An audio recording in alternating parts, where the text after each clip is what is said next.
It's the Senate Education Committee. We're back. We're switching gears and going back to vote for the H54, which we're looking to tap on to H480, vote for schools. We have a couple of witnesses today. We had testimony yesterday with the walkthrough of the bill. And we're hearing next from Oliver Olson from the Vermont Independent Schools Association, just with regard to comments on we're working off the draft 5.1, right? So it is 5.1 of the vote of H54. Excellent. Thank you. For the record, Oliver Olson. I'm here on behalf of the Vermont Independent Schools Association. I did provide written testimony. I'll save you from reading through all of that, but I'll instead touch on the highlights. So I thought it'd be important just to start with a little bit of context. In anticipation of this bill, the Independent Schools Association sent a survey out to its members at the beginning of the year. So we have, at any given time, roughly 42 plus or minus one member schools, and they range from, they really run the gamut, from therapeutic schools serving kids with special education needs, elementary schools, high schools that operate day programs only, some that are more boarding programs, some are, offer a mix of day and boarding programs. We've got ski academies in the mix. So there's a wide range of schools out there. And as you might imagine, there's certainly no shortage of variation in opinions on what's a pretty important topic. Obviously, the main focus has been centered around cell phones and personal electronic devices, but social media use was also a component of the bill as originally drafted.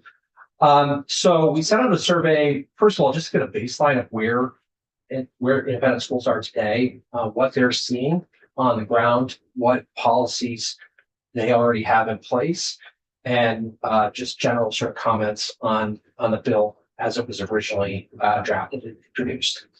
So what we learned from the survey, we had a great response rate, roughly close to 30 schools responded, about a 70% response rate. Every school that responded had some sort of policy in place. And when we asked the question about, to what extent cell phones and personal electronic devices, were a problem in schools, there was general sort of recognition that it's an issue, but generally speaking, because all of these schools already have some policy in place, felt that it was less of an issue in their schools, and generally felt that their policies were working, were having a positive impact, and importantly, were well received by parents and the communities that they're serving. So when asked about the breadth of the policies, that's where we saw some variation. So there's some schools that are restrict within the classroom, but allow a little bit more flexibility outside of the classroom. Some that have total complete bans during the entire school day.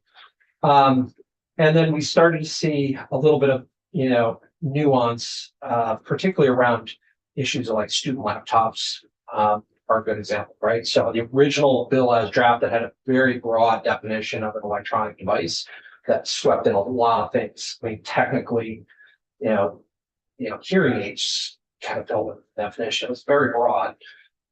So a lot of, that flagged a lot of sort of issues. And I would say, generally speaking, when I asked, the direct question, where people were at on just broadly speaking, a legislative mandate, there are a number of our member schools that are supportive of a legislative mandate. But I would say a majority, put a comma in a but after that. And, what they expressed was, some reservation about getting locked into something that's really overly prescriptive without having, sufficient exceptions for, nuances that, are really unique to almost every school. So I'll give you just a few, examples. So when we start talking about personal electronic devices. Most schools, immediately are thinking about, well, what's the impact on a laptop that's owned by the student, what kind of restrictions they're going to have there.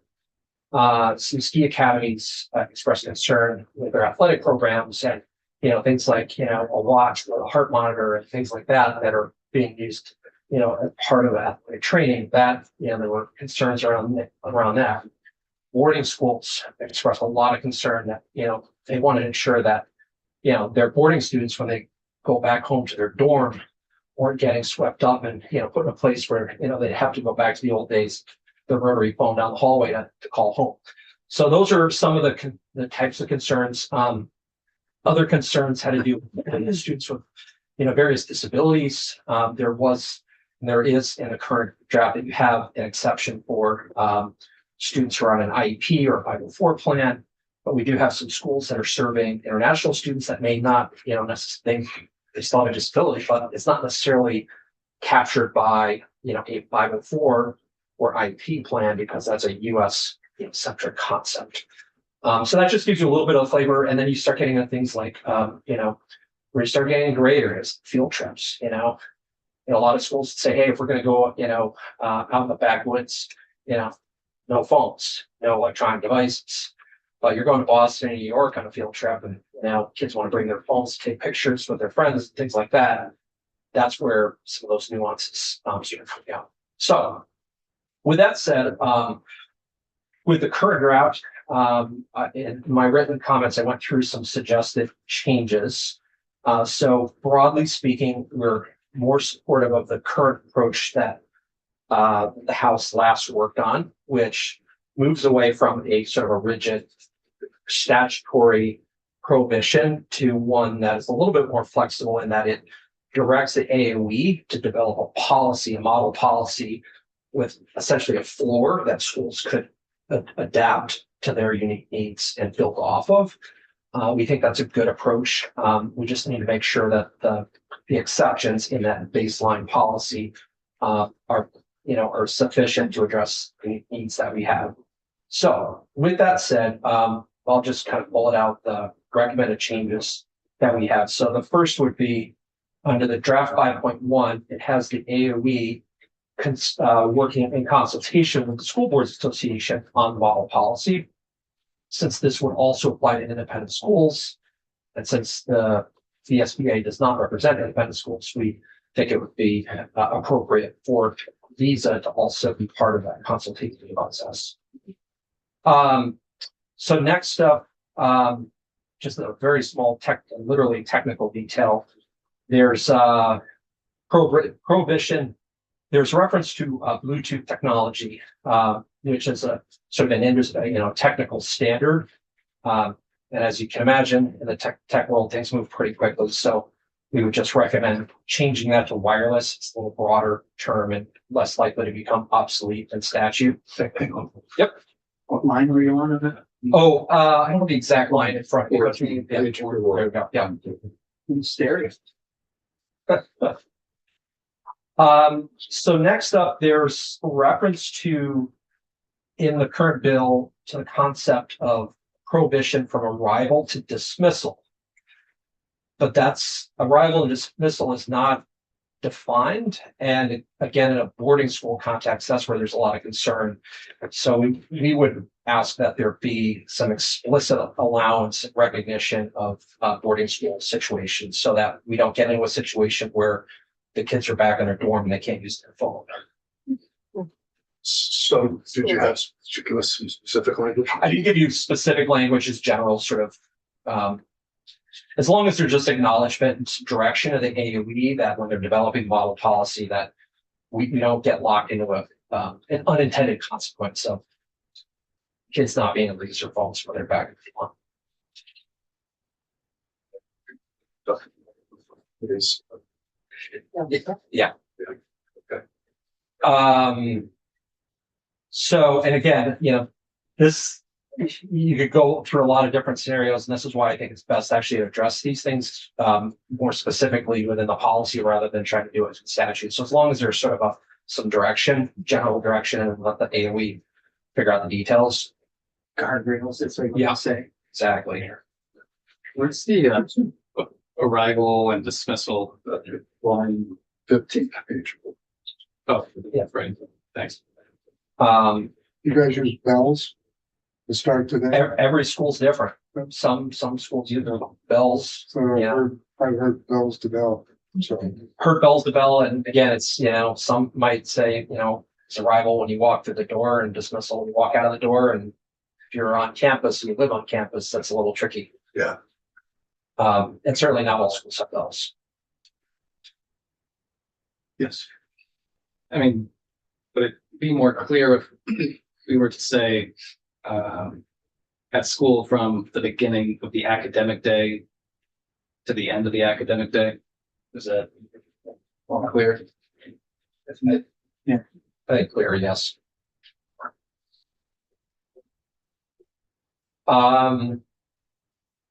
So next up is when we start getting into the enumerated exceptions. I did offer some specific replacement wording. So the existing exception is for a student who's on an IEP or a 504 plan, and we would suggest rewording that so it would be would say required to meet a student's special education needs, healthcare needs, or as part of a disability accommodation, which shall be documented as part of the student's applicable individualized healthcare plan, individual education program, 504 plan, or similar formal documented plans. And that would cover international students or private pay students who aren't on a formal IEP or 504 plan. Did you have that where you could print that out? It's in your test. It's written out. No. Oh, we'll print that out. Okay. No worries. You did already. You printed out. Oh, no, I'm sorry. That's. It's on the website. That's fine. That's fine. But you're talking, Oliver, you're talking about page 4, line 8. Can I ask? Yeah. So there's been other feedback that we've received about this section and how to provide for accommodations. Did you base this off of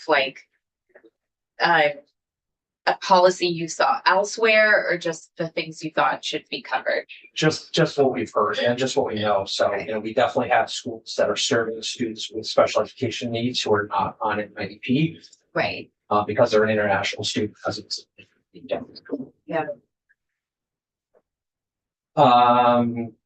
So next up, and this is a big one. So in version 5.1, there is an exception where the use is approved by an administrator for an academic purpose. And we would suggest expanding that so that it would be for an academic, athletic, or co-curricular purpose. So that covers off some of the scenarios I outlined earlier, such as a ski academy with an athletic training program. We want to ensure that, device use for those purposes don't get caught up in this. So just as an example, a Garmin watch that tracks your heart rate is Bluetooth enabled. That trips up in this statute. We also have some particularly boarding schools and students or schools that have, and such as ski academies that have programs that sort of blend on campus and off campus activities, and they actually use apps to keep track of student attendance and things like that, and making sure their students are safe. So we want to make sure that those things don't get caught up in this as well. Well, as long as the app follows the guidelines of not being able to branch, not being able to delete those apps, do you know if they? That's the social media component, but for a cell phone, right? So I can think of a ski academy as an example. They've reached out to me, and they have an app that they use to track student well-being and student attendance, particularly when the students are checking in and out of the school to go on the mountain, right? So they want to know, is the kid here or is the kid on the mountain? And they use an app to track that.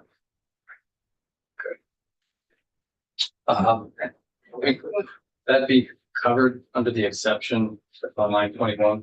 Okay, because I feel like that the exception of being approved by an administrator for an academic purpose is a pretty, broad reaching tool for discretion. And if you're at a ski mountain or a ski academy, of course, it's going to involve skiing and they're going to want to know where they are on the mountain. I feel like I'm not disagreeing with what you're saying. It makes sense, but it seems like a lot of things could be covered under these exceptions that we're crafting here. And I think adding this similar formal plan is also a good piece to add, but yeah. I think the concern is that academic is too narrow. That's, academic, you're thinking your academic subjects versus, schools generally have clear lines between academic, co-curricular, and athletic activities. So that's the concern, is that by saying academic, are we thus excluding things that are not academic? That's the concern.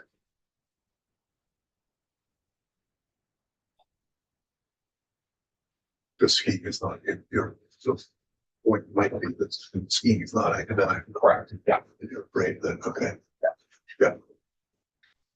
I'm not trying to see. Yeah. So what are the academics then at a ski school? That it's skiing isn't academics.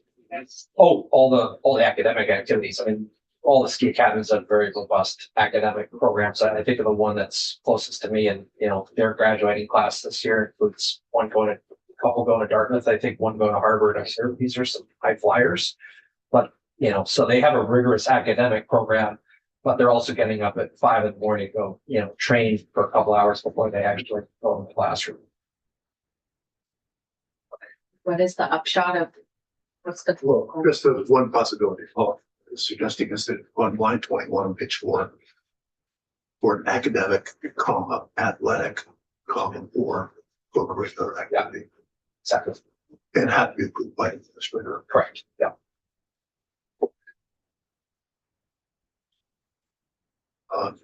Okay.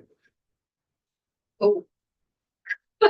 I think that's a really big hole that would create in the bill. I mean, we don't have to discuss this You now. already separate, because I started just to make sure you're doing this, Yeah. separate the social media component, which is different. This is just the cell phone component, not the social media component. Just Yeah, you still may think the same thing, but I didn't do that in my own mind. So right. It just, that introduces, I think, just a whole host of new questions about whether or not we are taking them out of the environment that's been created for them to avoid the harms of social media prematurely in the day, or like leaving room for that to still occur. yeah, you're worried that the exception swallows the rule. Thank you. Yes. Yes. Yeah. And yet the point you're making is still well taken with it and craft it more Sure. narrowly to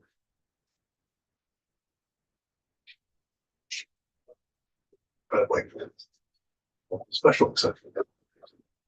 So think about that. We'll conclude that. Yep. We got your point.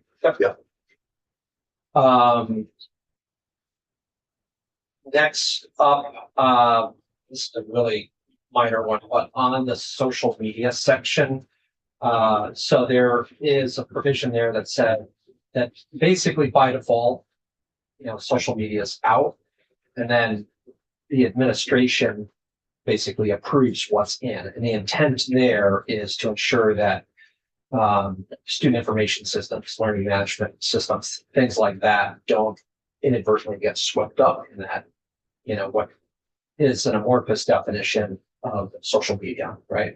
That's the intent. And we're supportive of that makes sense. As it's currently written, it has the sort of the approval of the platform with the governing board of the independent school. And we would suggest just striking governing board and just say with the approval of the school, because most independent schools the governing board is not making those operational decisions. It's usually made by the head of school and the administration. So when we're talking page 5, line 19. Yeah. You are suggesting crossing out the word governing body of. Exactly.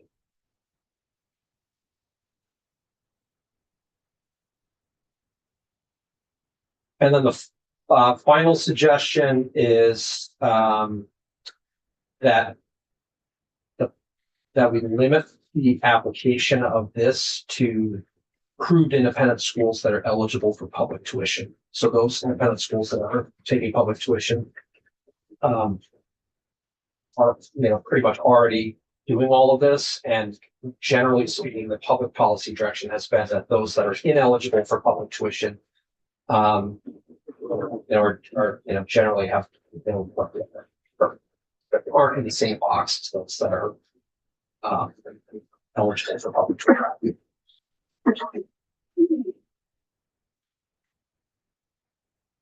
And that's it. You wanted to think a little more about the exception around athletic purposes.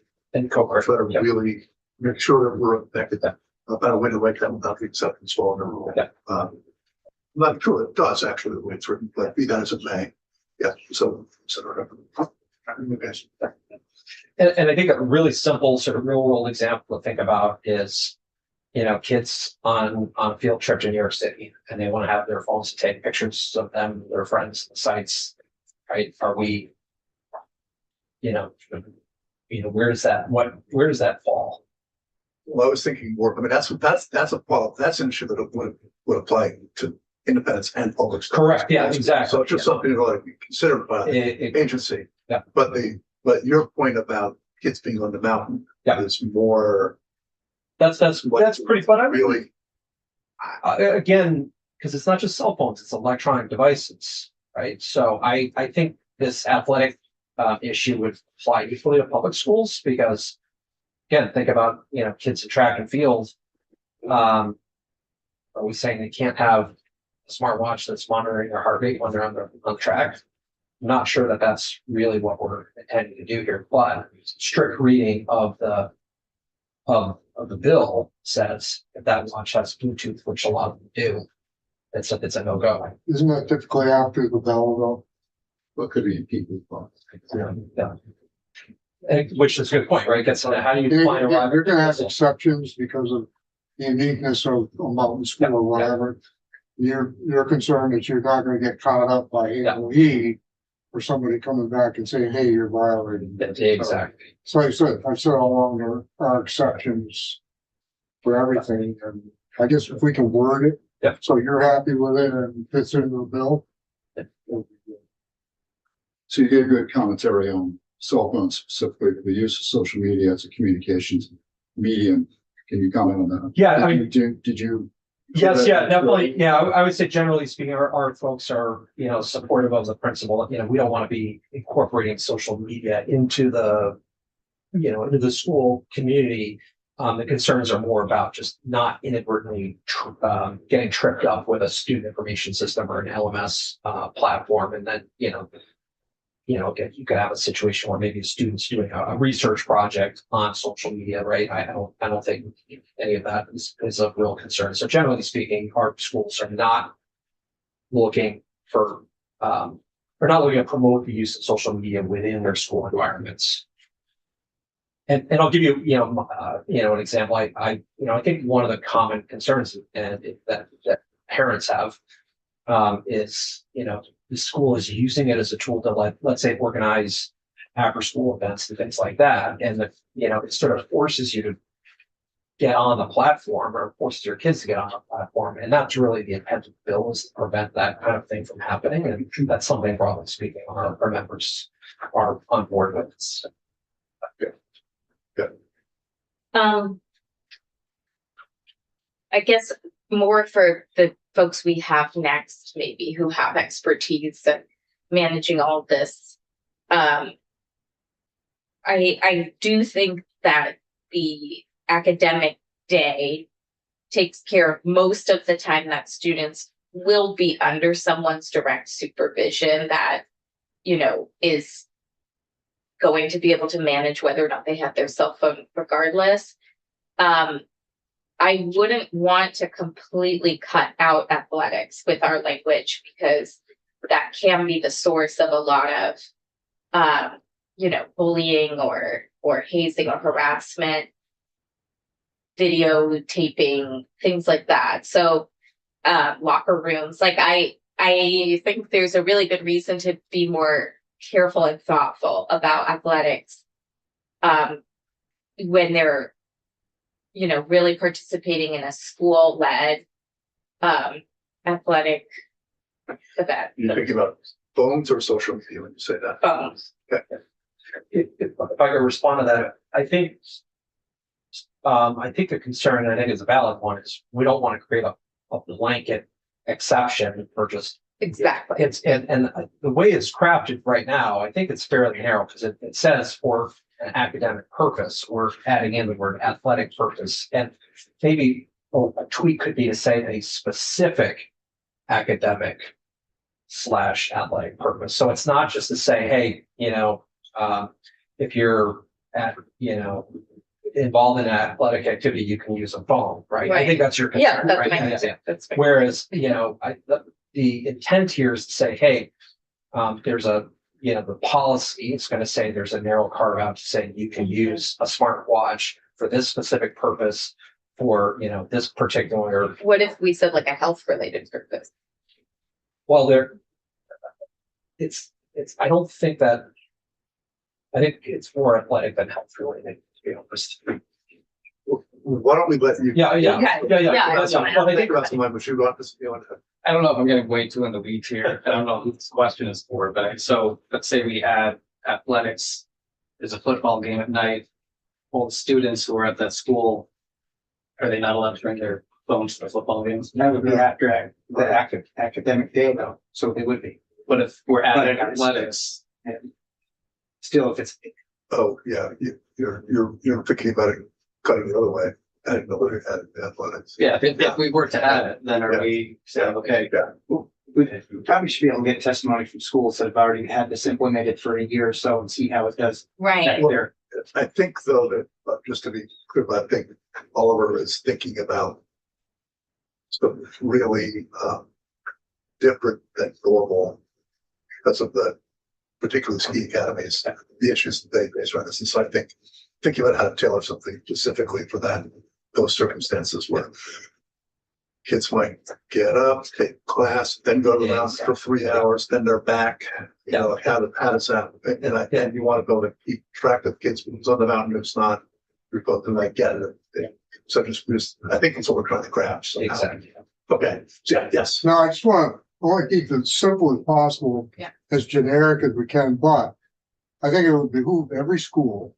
There's gonna be exceptions that if the school is gonna grant an exception for an athlete or somebody on an IEP or 504, that they should have something in writing that says this individual, based on X, is allowed to have this device.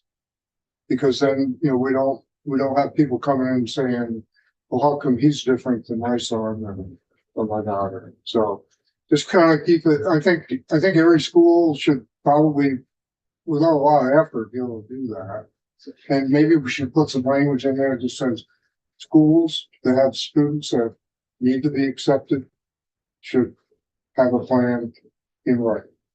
And I think that's the intent of the current language, right? Because it's providing broad direction to the agency to develop policy, and then it's up to the agency to work with the field to work out the specifics and figure out the details. So I think it's all we're asking is not to set a floor that boxes the AOE into something where they can't create the necessary exception. Yeah, again, Senator Williams' point, we're not creating the policy here. We're creating the vehicle to create the policy Yeah. that then gets evaluated. And updated periodically, that's what we're directing. Good. Thank you. Thank you.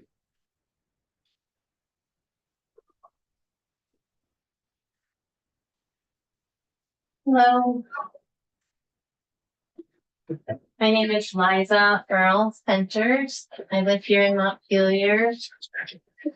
I'm a mother of three, ages 12, 18, and 20. I'm also a lifelong educator.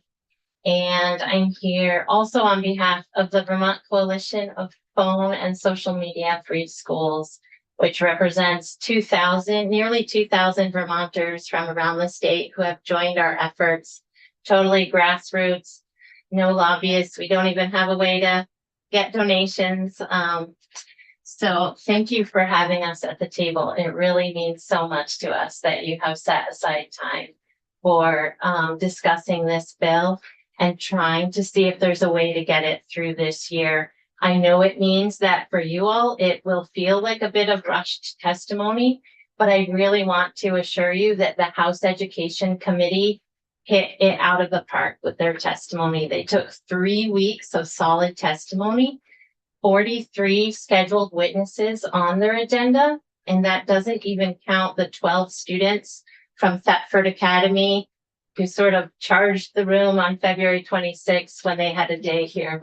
Yeah, so that's 55 witnesses and 3 weeks of testimony, very thorough, very nuanced discussion.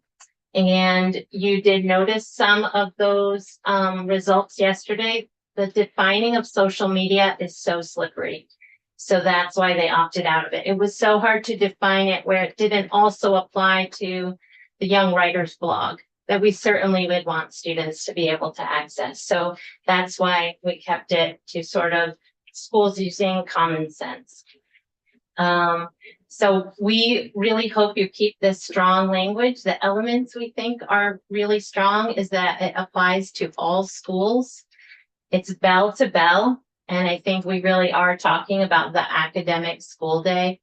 All of the independent schools in Vermont also have day students who are there. So you could make it the day student day, academic day. It applies to all personal devices and it includes social media. I gave some written testimony, but I have limited time. So I want to get right to some of the concerns I heard yesterday. Senator Weeks, you asked a great question. Shouldn't we be trying to teach balance rather than prohibit this? Like, we want students to practice self-control. They're going to need that in adult life, right? It's a great question, and schools that have gone phone free this year really wrestled with it.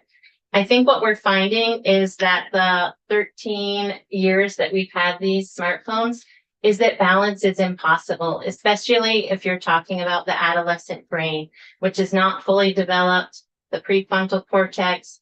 It's so hard for us as adults to manage, right? So for students, it is every school and every parent's hope to teach balance, but it is impossible. The design is addictive.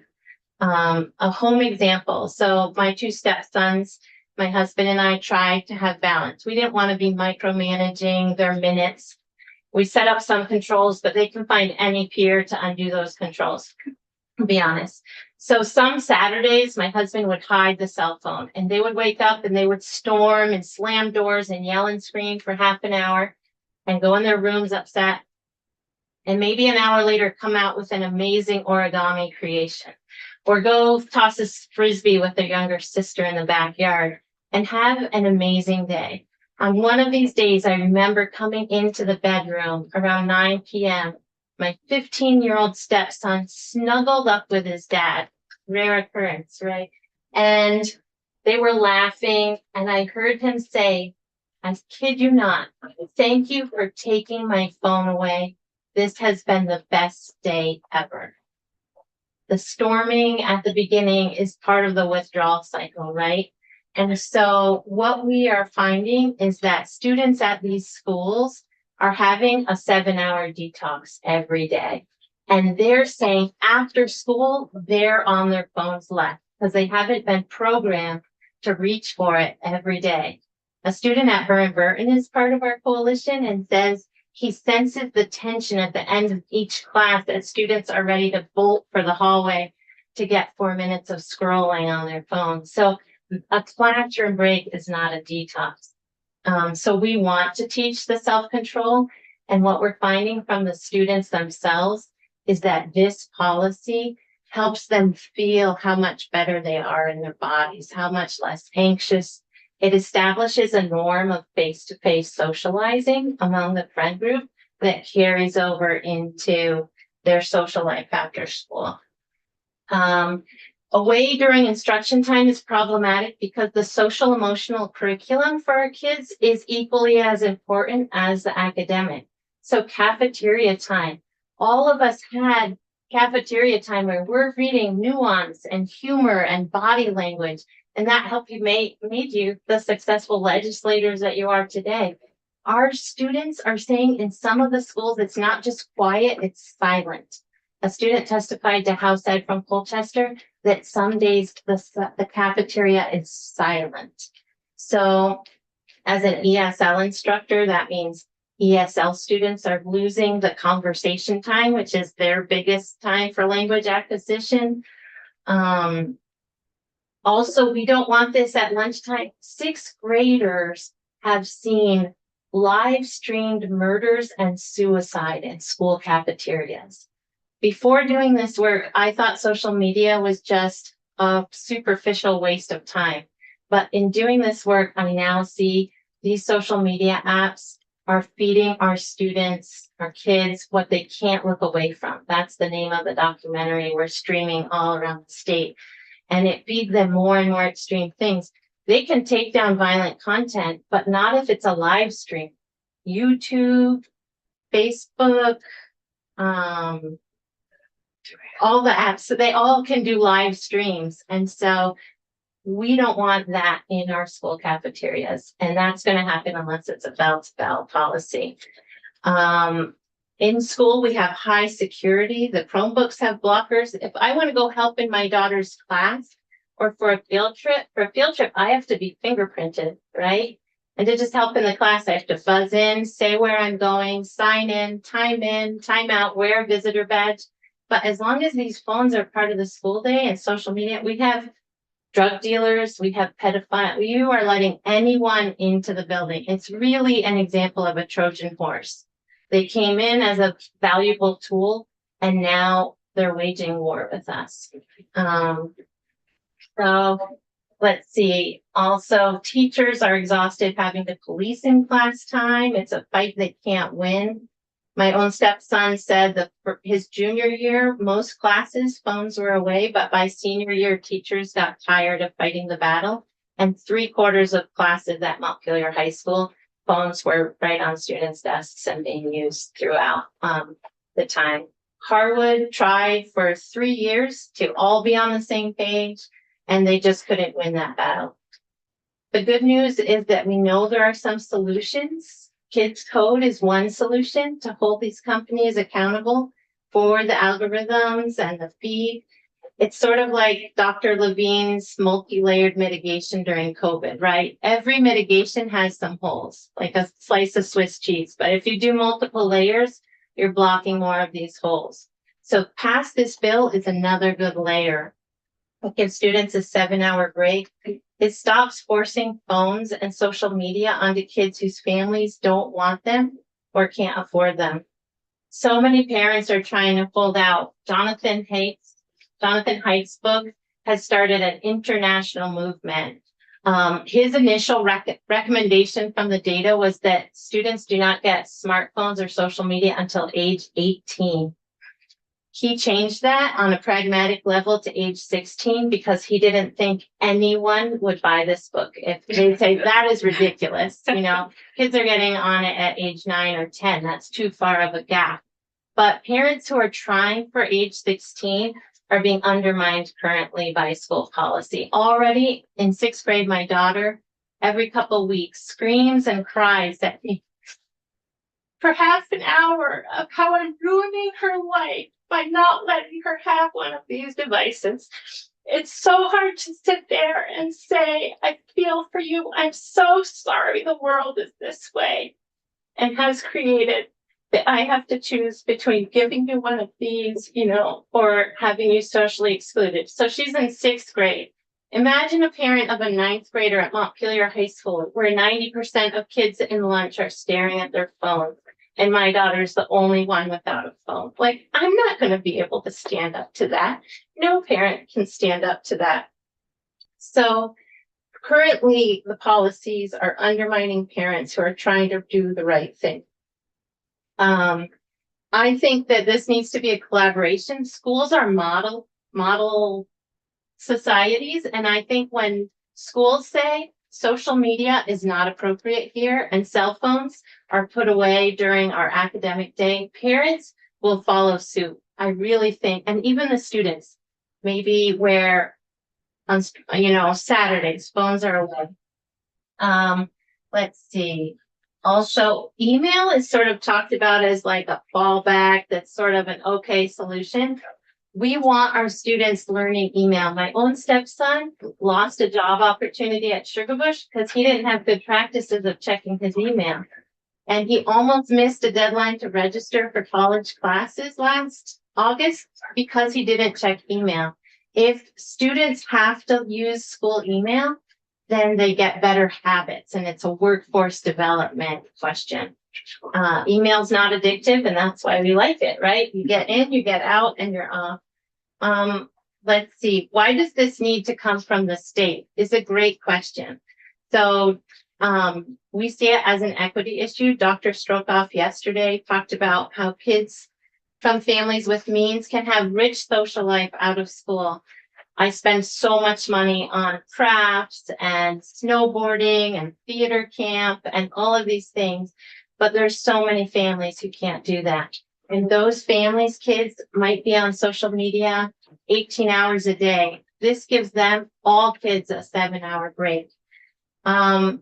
Districts with means are adopting this policy, partly because it's parents like all of us who are reading these books. We're creating PowerPoint slides. We're going to school board meetings. We're organizing community panels. And it has been a part-time job this year trying to help Montpelier High School adopt this policy. When we go to the principals, they say, oh, it needs to come from the school board. The school board say, it needs to come from the superintendent. The superintendent says it needs to come from the state. And we're just sent in circles. We come here and they say it should be local decision. And we're just sent in circles. And meanwhile, no one is being the adult that we need for our kids to set a limit. And the communities that don't have parents who have the privilege of doing all that organizing won't adopt this policy. So let's see. And why all personal electronic devices? Smartphones are mini cell phones at this point. They have capacity to make phone calls, to receive phone calls, to make texts. I asked a middle schooler this morning, do you have any anecdote about watch use impacting the day? She was like, it's not an anecdote. It's just kids are playing video games and texting all day on their cell phones. Los Angeles school on their watches. Thank you. Los Angeles School District in February adopted this policy. They have 600,000 students in their school district, basically the population of Vermont. I've always joked about that. And they included all personal electronic devices in their policy because of how disruptive they are. They've been shown to exacerbate eating disorders because while trying to motivate healthy practices, they track all your calories burned, which is a nightmare for students who are trying to have balanced eating. My own father, who's 80 years old, tried a smartwatch for 3 weeks. He would go for a walk and feel really good about it, and it would tell him his stats weren't quite good enough. Some nights he was doing stairs even when he was tired to try to reach his goal. In terms of a start date, New York State next door just adopted this policy last week, and it is set for August 1st. Many states are adopting it every week. The model policies have already been made. Here's what we gave to Montpelier High School's administrator. It's got the data. It's got a timeline for rollout, and it has model policy down to the specifics of consequences for kids who turn in a fake phone. And it has all the communication that you can send to parents. So stakeholders have been working on these for years. Yeah, you can pass it around. And I've submitted it to Will, so you have it in the record too. We have 7 policies that are here in Vermont that we've lifted up and we've added to your documents. So the policies are already out there. We don't feel like we need to wait for AOE until January 1st. 92% of NEA members support this. Just today, the Vermont School Social Worker came out and sent you all an endorsement of this. Parents, our experience is 70 to 80% of parents are on board immediately, and the other 20 to 30% need just a conversation of there are phones in the classroom still, right? And in a school emergency situation, you actually want kids laser focused and not distracted. And the misinformation during a school shooter scenario would make things worse, and jammed phone lines and all of that. And in terms of the question that came up yesterday, Senator Ron Hinsdale, I did ask the co-chair of the school social workers group for Vermont, Jamie Spector from U32. She says, I don't see why a student who is unhoused would need to access their phone during the day or social media. If someone from social services needs to contact a student with an urgent matter, they can call the school and someone can find that student immediately. Having a student who is already living under extreme stress, being interrupted during their day with messages regarding their housing insecurity, only increases their dysregulation and inability to calm and focus at school. And I think what we're finding is that the people working with these youth say, well, that's what they respond to quickest. But if you're on your phone on social media all school day, that's what you're going to respond to. But students get trained very quickly to use email and other sources. The student at Burn Burton said now that he's off social media as a personal choice, he relies on the weekly school email for staying up to date, and he's so much better informed. Finally, I would ask that as the AOE drafts policy, and we've heard of the Vermont School Boards Association wanting a seat at the table, in our coalition, we are in constant contact with people in all the other states doing this work, and we would really love if you would grant a person from our coalition a seat at the AOE drafting process for the floor policy. The Vermont Coalition for Phone and Social Media Preschool. Real quick, there was question about educating kids about this. This is an amazing curriculum that perhaps could be mentioned in the AOE's policies. It's for age 10 and up. It's 8 lessons. And it's very, very popular in schools that have used it. The kids are fascinated to learn and find out, pulling back the veil of why these are so addictive to them. So I would recommend that as well. Can I just? Yes, of course, you can. And here are a few pages from this policy that has mental health data. And on this side, about 10 characteristics that schools that adopt a fully phone-free school day experience across the board, the benefits. So as they said in elementary school, maybe take one and pass it on. Thank you. And are there any questions? Are there any questions? Other than I, like stated yesterday, I think we should make it for this coming school year. Yes. I mean, if this is, oh, sorry. Okay, If this might be our last day on this topic, I just want to say you've been here like by yourself, from day one, advocating for this. So thank you for getting it as far as it's gotten. And hopefully across the finish line this year. Yeah, thanks. And while I work a block away, so I slip in when I can, but I really am here on behalf of grandparents and parents and teachers and nurses, and everyone is always here with me and watching. I know the weeks to do have a question. So first a comment and then a question. So the comment is, and you've obviously been paying attention to testimony, which I appreciate. Some of the questions that we ask folks that give testimony are not necessarily indicative of our personal support or lack of support for a particular issue. We have to probe, and often we have to ask contrary questions to get an idea out of the subject matter experts. Okay, so that's the opposite. Yeah, that's good. But in your testimony just now, you alluded to two different schools which could not implement the policy. And I'm curious why they found themselves in a scenario, given all the positives, why they couldn't implement.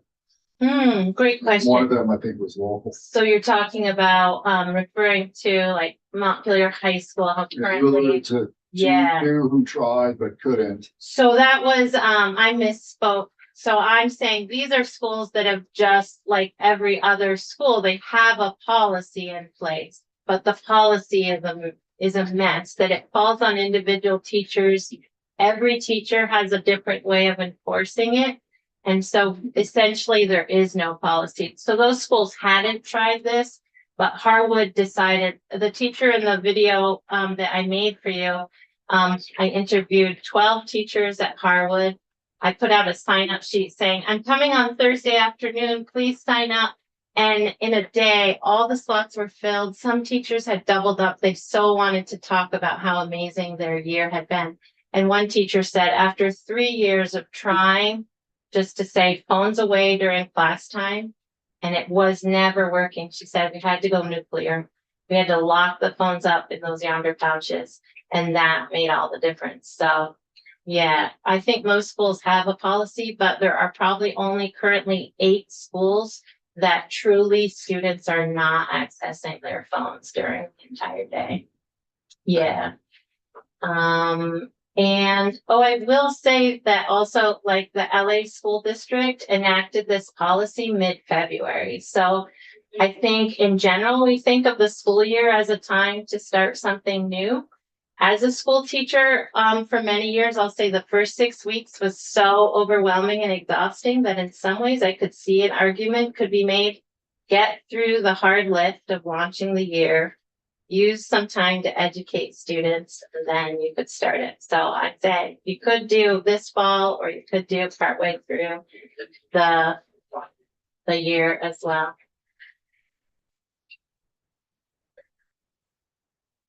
If you can see that film, Can't Look Away, we've shared you guys with all of you a code for watching it for free. It really opens your eyes. We have no idea as adults the social media experience of our young people, and it's pretty disturbing.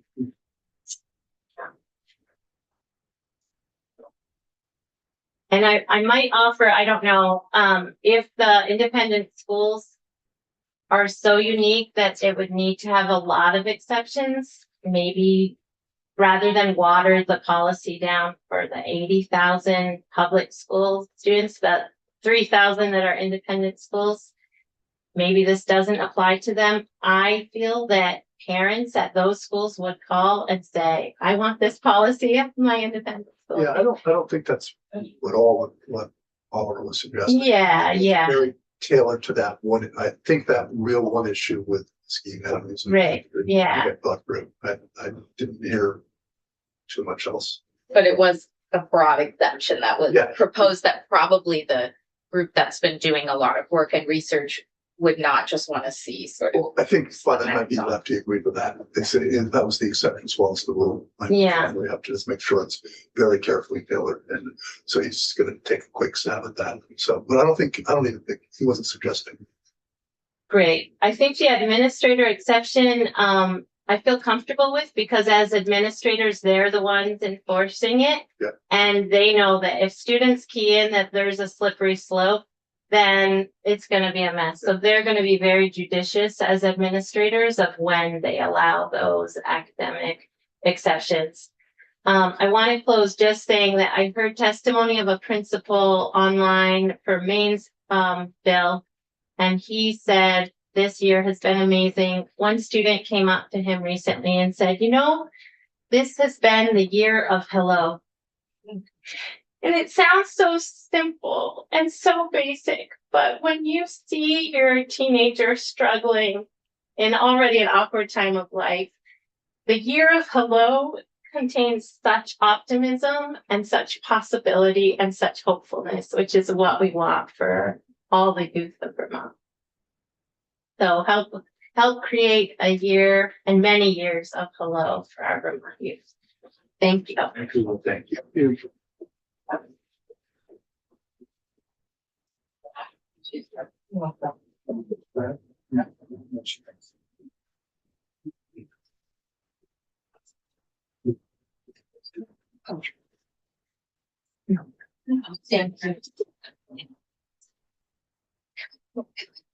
Checklist of things you could do. So,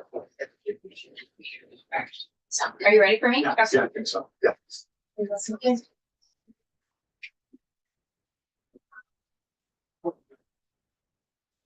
Sorry. Press St. James off to the Legislative Council. I'm not sure what we're doing. Help me. We- I think we are down to, with regard to page 480, we're down to the cell phone. Okay. And we just took some testimony that suggesting a couple of tweaks. Okay. Most of it on page 4. Oh, are we gonna be doing a markup? Is that what's happening? Well, by the way, we can either do this offline, if that would be easier for you to do it. What, But you're, what is your goal? Is your goal to pass this bill out today? I think tomorrow. Oh, okay. Then it depends on, whatever Really you think minor, would work but best. I just got the note that you're actually supposed to be over in finance. Well, they would like me back as soon as you no longer need me. So, Okay, so let's just run through a couple things. Okay. It's interesting. One was a suggestion, and where's the Bluetooth language? On page 8 somewhere, right? Or The Bluetooth is too specific, okay, technology, and that maybe we want to say something like wireless. okay,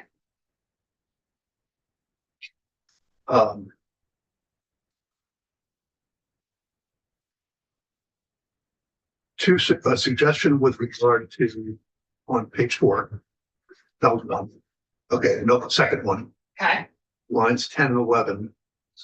Secretary of Education in consultation with the Vermont School Boards Association. mhm, 2 organizations have asked to be added to that. One is Visa.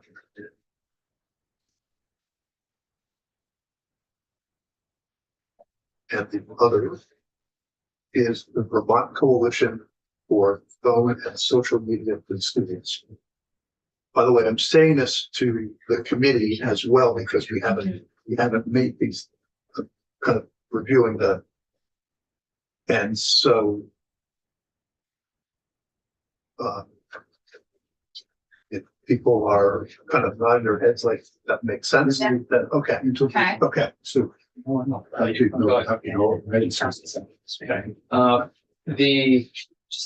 The coalition, just so you know, it's not that I have any problem with the coalition. It's just, I'm curious, just from the legal perspective of, every group that we form to, task with making policy in, whatever agency, generally. I mean, I don't know that I've seen a coalition that like just a group of folks. It's more, but we invite the coalitions and we're advocates to come in here and express their thoughts. But in this context, it's, at least from what I've seen, it's generally been organizations that are illegal entities such as the Vermont Independent Schools Association or Vermont School Boards Association. And again, with full respect to to the coalition, and I think they do fine work, but I don't know, is there Is that kind of strange or unusual? No, I agree. The thought crossed my mind, but the thought you raised Yeah. crossed my mind, Yeah. but, I don't feel strongly about it. I don't. I think parents and people outside of the very formalized groups that represent education are an important stakeholder. I think maybe if we could ensure there's some level of transparency about their participation, or, you know, they have like a board or a nonprofit staff. I don't, you know, they don't have to be out of that formal to Could say a representative from. But there is a degree to which to be the other side of the coin would be to all the work. to that what Did all the work. To get us here, so. Exactly. Yeah. Stakeholders. Well, we want to keep it, I think we do want to keep it narrow. We don't want to load them up. And by the way, Beth, if you need to go, it's okay. I don't want to have to be the one to make that judgment call. So Um, I'm happy to keep working with you okay. until you don't need me. Okay. Um, If you get pressure, tell me. but I will. Okay. Okay. So I'm sorry. I mean, what if we just ensure that there's language that requires public input from teachers and parents or stakeholders? Do we want, it might be narrower and easier for the agency to Yeah. deal with one rep from. I feel like I don't need to be making the case. That's not my point there, but, I mean, I'm not opposed to having the coalition there. It's just, I want to make sure. What we- it's different. Yeah. You're right. It's a little different, but we've definitely gone further afield to bring people into conversations than like a parent group that. And then, so this would keep, so why don't we, let me just cut to the chase here. Why don't we add visa and a representative of. And then I'll keep it tight, and now they'll all work through one person. And it'll make it easier for the agency to, it won't become like this big. Okay. I think you're gonna get the same result regardless of whether you put a representative or just the name of the coalition. But I'm happy to add those words. The other side of the words, keep it narrow. Try to keep it narrow. So you don't want to say a representative? No, I do. You do? I do. Okay. I think so. So the devil's advocate in me says, It's okay. we're representing public schools, we're representing independent schools, and then we have all these stakeholders circulate amongst those two orbits. There's a nearly infinite number of special interest groups, stakeholders who would have an opinion, who may feel ostracized by not being included in the conversation. So that's just my first blush, is why one advocate group and not the parents or the teachers, or might come to the same result, but I think including those that represent the schools to figure out this model policy is one thing. Advocates is completely different. I guess I'm not thinking of them as just policy advocates, which by the way, we do put a lot of organizations that have paid policy advocates do, in the building into our language, but I do think that parents and external stakeholders who've been asking schools to take this on for a long time because of their experience with their kids outside of school, are really valuable to help do this right. So it very much seems like a reasonable request, and I just know we have done stranger things in policy about who we've included, and I actually would rather be prescriptive in this case than have AOE searching around for someone who represents parents. We're gonna do that. You know, they'd be going to this organization that we've legitimized because they've been. I'm not gonna die on the hill. I'm just saying that, here we were purposely trying to exclude advocates. Now we're purposely trying to include advocates. And it's just a completely different, it's a different approach. Again, I respect what they're doing. I agree with what they're doing. Just not sure we need to include them formally in the model policy development. I don't know about excluding or including, but you heard me say in committee this morning that when there's a group that doesn't necessarily know how to build a formalized relationship or have the means to do that, we often actually do write them in so that that is formalized because they don't know any other way to answer an RFP or whatever than to come here and talk to their legislators. Let's not overthink this. We're trying, Yeah, because please. we're saying this in the bill, so we're putting the framework in place. Exactly. And really, I'm fine either way, that we limit it just to the School Boards Association and VISA or whether we add. Should we take a vote? Let's just do a quick, yeah, which way do we want to go? Who would like to add in the coalition? Okay, so we're wondering for the coalition, okay. You definitely put it right. There was on the language still on page 4, I think it's page 4, line 18. Let me find something here. It's on our posted. I'm sorry. Posted on our page.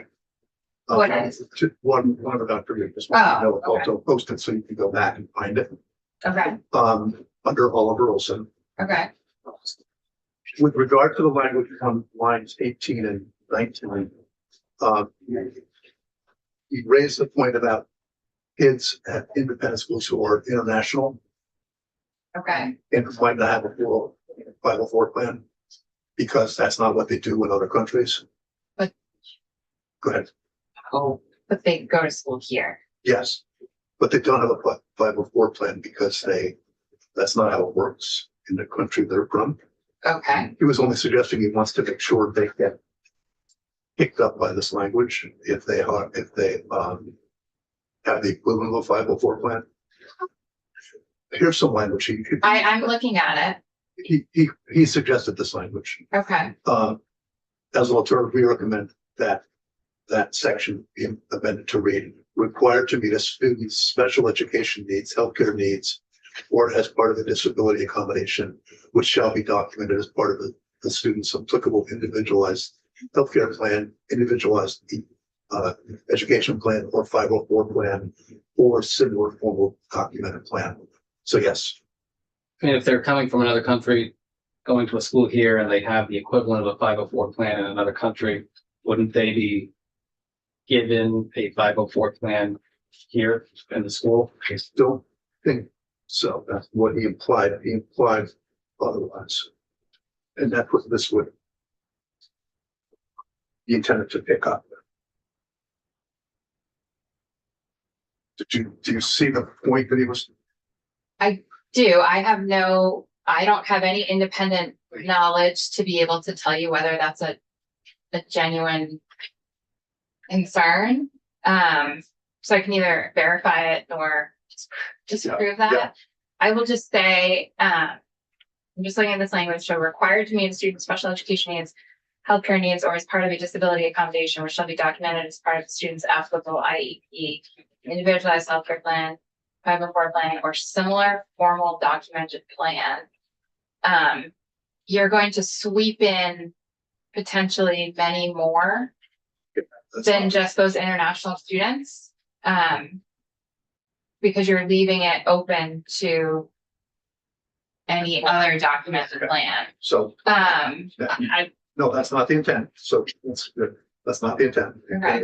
That is to narrowly, I think, make sure that it's the equivalent of a 504 plan for other countries that it gets the same treatment. That's the goal. then why don't you just add some language that says provided, however, international students attending an approved education program.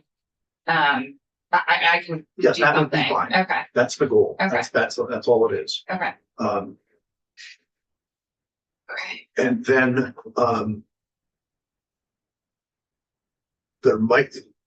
there might be one other suggested bit of language with regard to B, line 21, but we don't have it yet, so there's no point worrying about it. Okay. But that's it, I think. Was that it? For 21 was to add academic, athletic, or co-curricular. Purpose was that? Yeah, we decided that was too broad.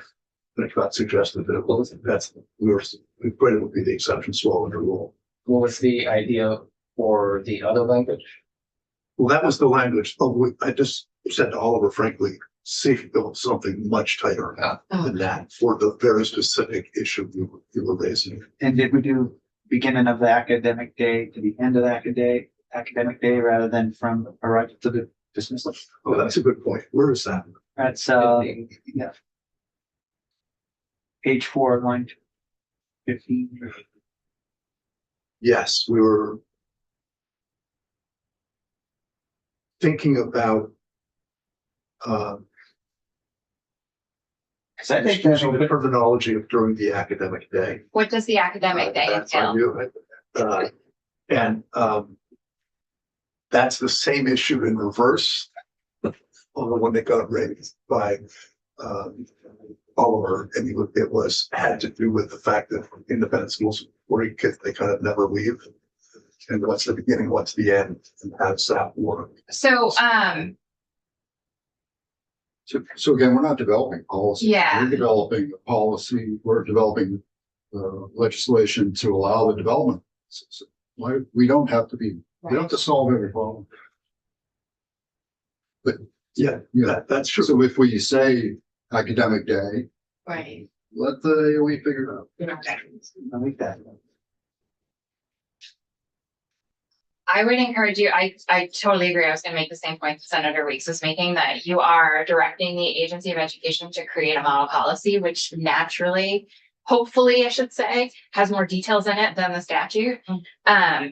I would encourage you to be as specific in the statute and your direction to AOE as you want. I think arrival to dismissal is a finite, measurable time. My understanding is there are no just boarding schools. There are independent schools That's right. that have day students Yeah, it's true. and a population of boarding students. So for those day students, there's an arrival and a dismissal. And then that to me seems more specific than academic day. I don't know what that means. Is study hall part of the academic day? Is homeroom part of the academic day? Visa, you've asked Visa to have a seat at the table. They could flesh that out in the policy, the model policy. I think that probably Yeah. works. I know that you get the concern, Yes, and you're right. One measure of the day would be the day students. And also when they're under obvious supervision. I mean, it's just Yeah, getting a little. Even at a day boarding school, they're under supervision. They're under constant supervision. My wife's got boarding students. Well, and I would just imagine if she says, hey, we're having a meeting, I need you to put your phones away. They should listen to her then. And if they're in their room and nobody's asking anything of them, nobody's gonna come in and be mad at them for, like, I think we are getting way below the statutory level. so, and it's also true that I think though that I'm going to where we're talking about, but it is also true that day students at like the ski cabins are often there for 12 hours. But I still think your kind of suggestion is that the agency will have the latitude within its policy to apply common sense for what happens. I think that's, I would say yes. Yeah. Okay. Yeah. Okay. And, in some ways that answers it, and especially with the speech division. So I think that's okay. Okay. Yeah. Is there anything else? Yes. So I agree completely with the AOE studying and providing model policy. I do find that still the second part of the bill, I'm curious why the the use of social media. We're developing a prohibition around it as opposed to also studying that, being that we can't even define what social media really is. So I would submit that AOA also needs to provide model policy for the prohibition of social media being used by schools with students, as opposed to just prohibiting it. Because they're going to struggle with, well, what is it? Just like we were struggling with, and the House was struggling with, what is it? So I think that we should be tasked, have two tasks. One is the model policy for the schools, and the other is the model policy for social media, the use of social media to communicate with students, as opposed to just write out restricting the use of social media. I agree with the concept, but again, if we can't define what social media is, how can we restrict it? Tell, in legislation, restrict it. I know that's up at 40,000 feet, but this is, to me, it's a little loses a lot of alignment. This legislation is written. Well, we did reach the conclusion yesterday, I think, that it makes sense for us, and by the way, this is consistent, not inconsistent, what you're saying, that it makes sense for us to not try to define social media.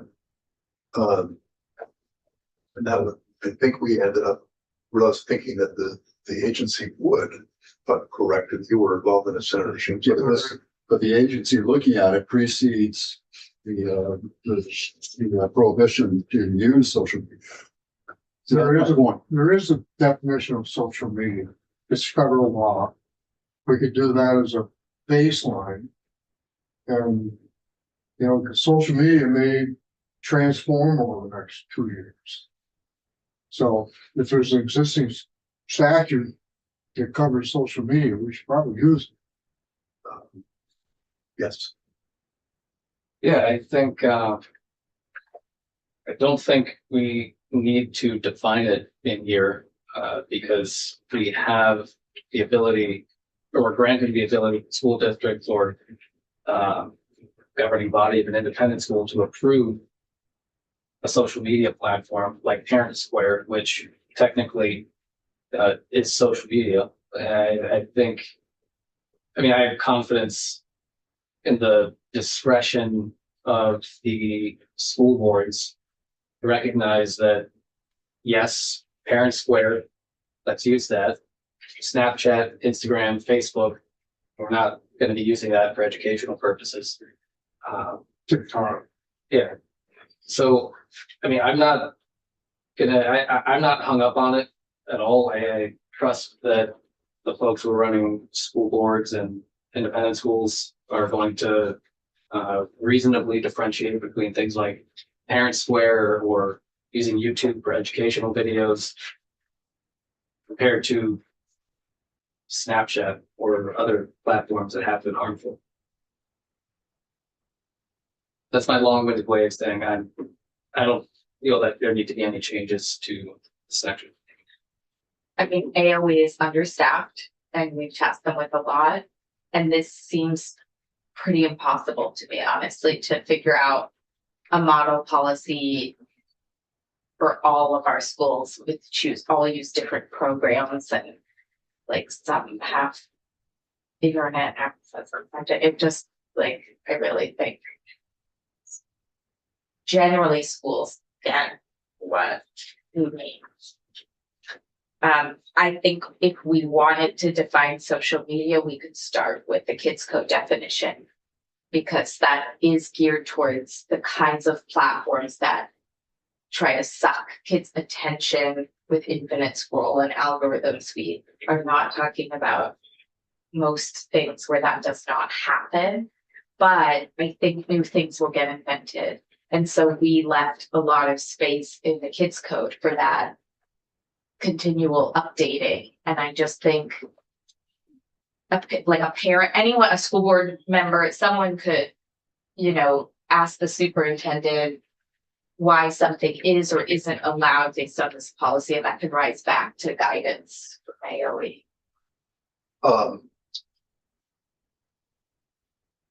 that has to go. We can continue this. By the way, I did pick up Okay, on page 5, line 19. I'm working with a different document, trying to take these down, so what, like subdivision or So, subsection? 583, use of social media platforms. Okay, yep, This is tiny.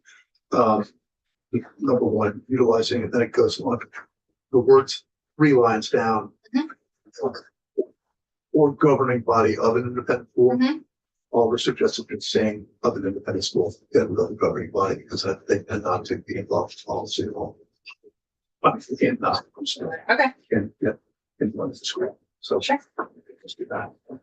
We can continue this discussion, and I can, but no. yes, and I've made, all of the changes that we talked about, so I will have a new draft for you tomorrow. I also made the change about compliance with McKinney-Vento. Okay. So when I'm here tomorrow, Okay.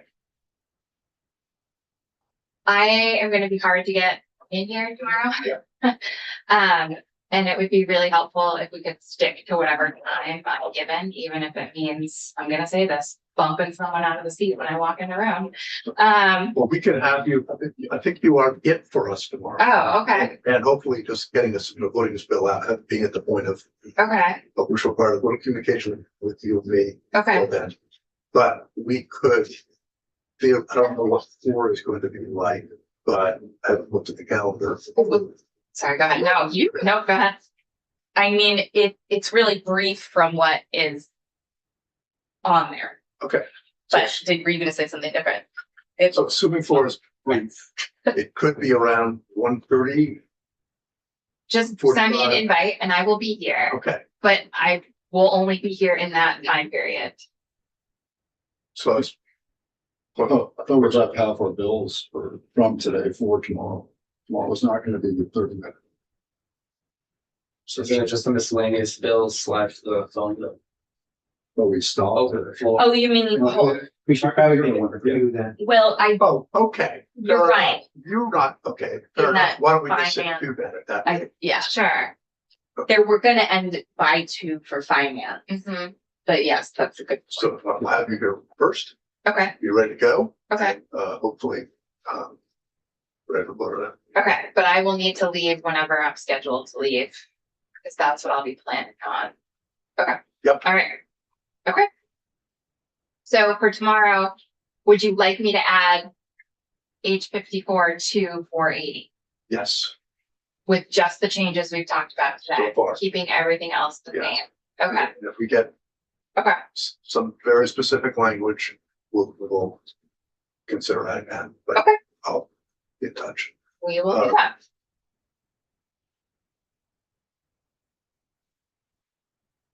Anything else for No. me? Okay, Thank you. welcome. Godspeed. No, we're not done yet, so we'll. I was saying Godspeed. Okay. Fine. Say it louder. Break an hour. I can be here. Um, So we need to come to this conclusion of this discussion.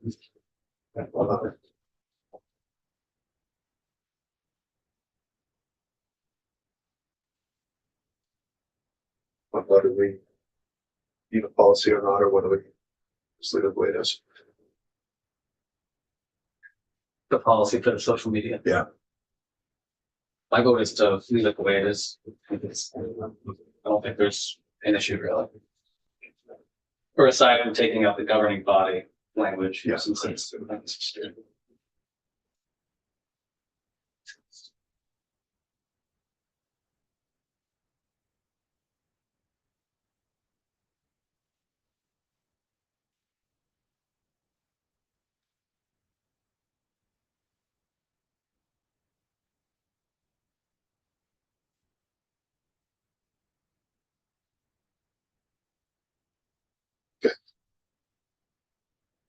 I just think it's a little odd that we're prohibiting something without we have the opportunity to look at it to create model policy. This seems a little abnormal for this. The legislature to fix that. I think we ban zip guns and no one can explain to us what a zip gun is. Like it's not unheard of because it is not a best practice in any way for a school to be using social media. I get that. I'm not disagreeing. I'm just saying that we can't find social media. How can we prohibit it? So you're really not talking about policy, you're talking about a definition. Really, Because the policy is you can't use it. policy in page 5, line 16 says prohibited. Period. That's all I'm Yeah. saying. And if that's policy, yeah, we're putting That's the policy in here. We're We're not in not the policy. asking anybody to analyze it. We're not asking anybody to refine it. But just for communications with the Yeah, I student get that. directly, so. But I'm not supporting that we allow social media contact with students directly. I fully get it. Okay, I'm just saying that as it's written, it's there are some pitfalls in here which. What would be a better word? It's basically No, wording. put it in the study. Put it in the model policies. Put it in the model policy development that we're mandating in the first part of the bill. Second part of the bill, we're just prohibiting this activity without a model policy, which I can live with. But it's a little weird that we're, in one hand, in one bill, we're saying, well, we got to develop a policy. And in the other half of the bill, we're saying we're prohibiting this activity. It just seems, it conflates. It just seems a little unusual. That's all I'm saying. And I just want everyone to recognize that. So if a year or 2 years from we fall into a pit here, or we can't, schools, or who we task, schools, school districts, and supervisory unions, that if they're having trouble developing supporting this prohibition, well, this is our opportunity to either develop the prohibition or in a model policy, or just let it go. That's it. It's just a moment in time. Senator Shin, you have your hand up. I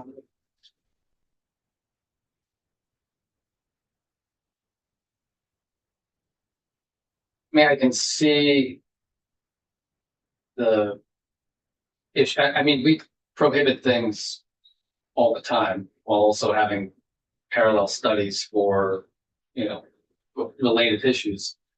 I don't know if something's just going over my head, but I'm not seeing why it's so problematic, or not problematic, but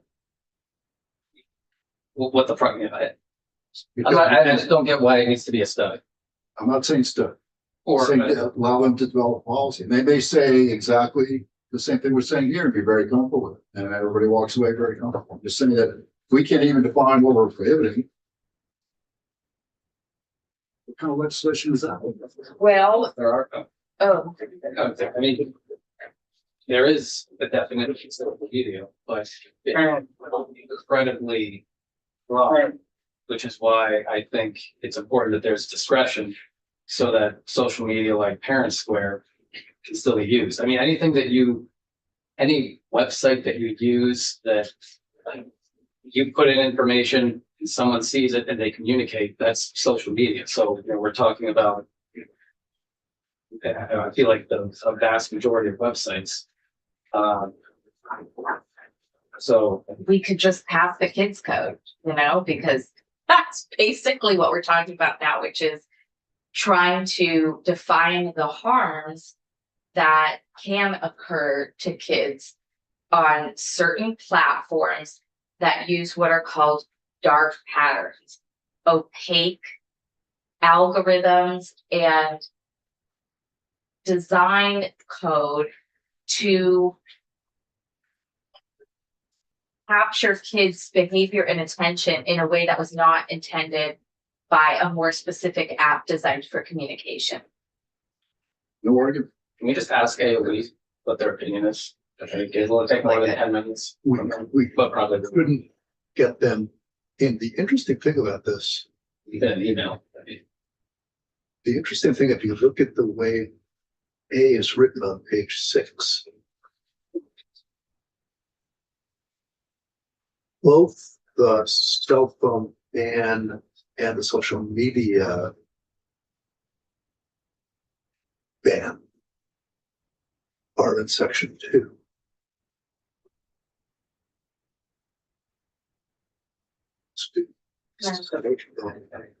And personal electronic device use policy.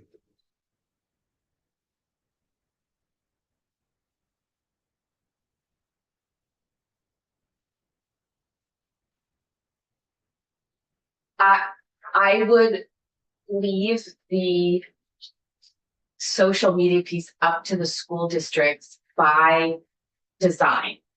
Winooski and its English learners probably have different considerations than an incredibly rural school in the Northeast Kingdom where like only one website works for certain things. I've used I don't know if people have used, I forget what it's called, but there's a live streaming service like Zoom, but does higher quality recordings. But if you don't have really good internet, it's very hard to use. So I actually think we'd be trying to over define something when school districts are in a better position to define this than have a statewide policy. Following up on that, the second part, starting on line 3, page 6. I am wondering if there could be some issues with that because, so for example, my daughter does a after school program of transcript where it's, they go around filming. And so it's like a journalism class and they have to use YouTube to upload their videos and then, it gets shared to the school. The way I'm reading this, and I'm sure there's many other types of other extracurricular activities, but the way I'm reading this, I'm wondering, it doesn't look like there is discretion for that second section to allow schools or school boards to say, yeah, the transcript can use YouTube to upload their videos because it's an after-school program for journalism. So I'm wondering, what else would get swept up in that?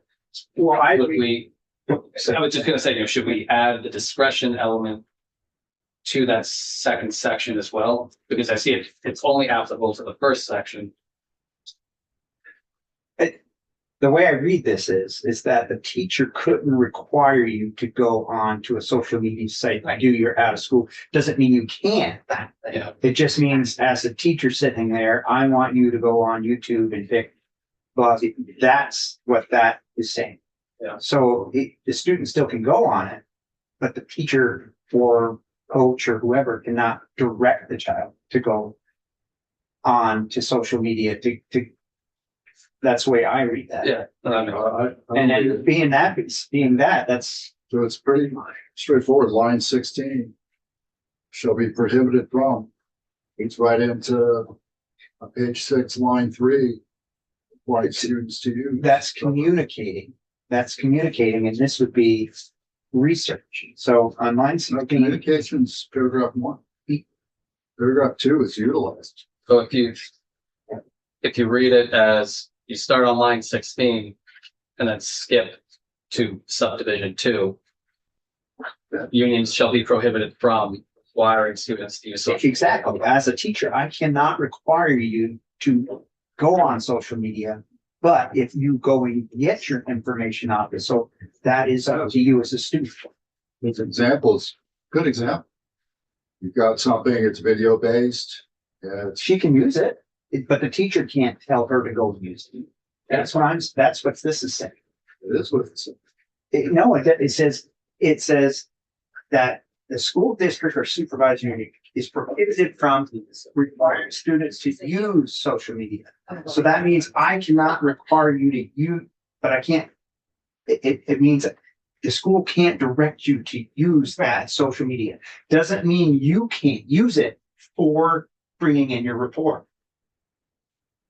Exactly. Yeah, but going back to the center of machines, Yes. the student was going to upload to That's fine. YouTube. that's fine. She can do it.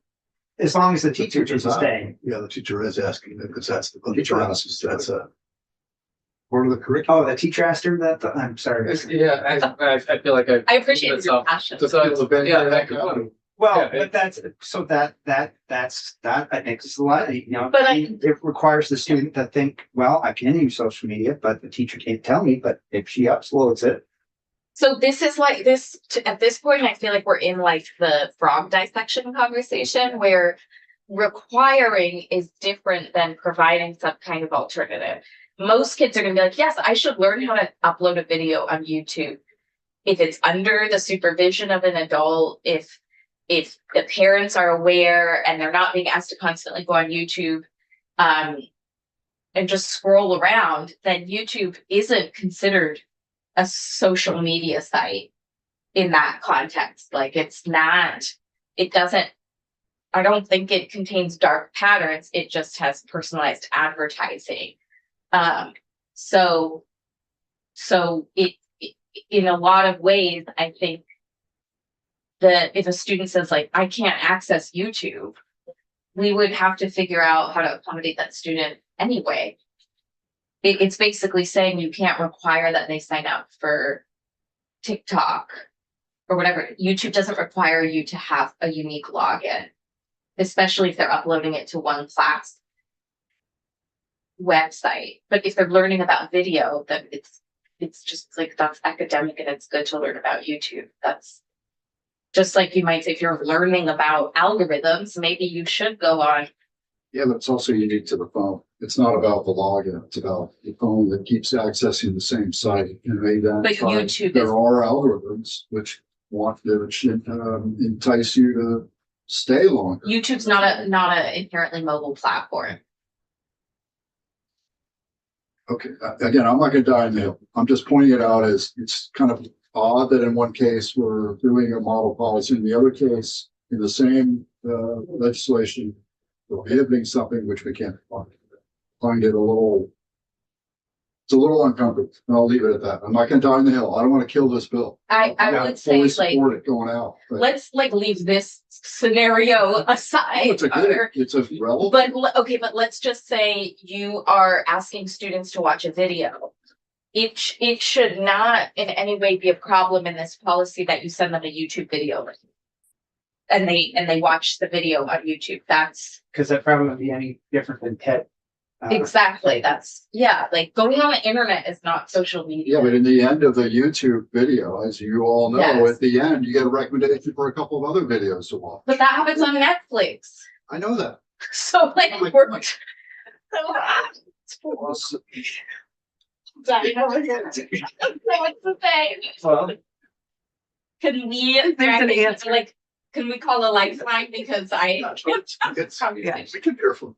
Embedded. So, Can we introduce the bill? So as the bill sponsor. So, sure. Angela Arsenault for the record from Williston, representative from Williston. It's a really important conversation to have. And with YouTube specifically, in that case, the teacher would use an embedded link so that, you wouldn't get recommended another video.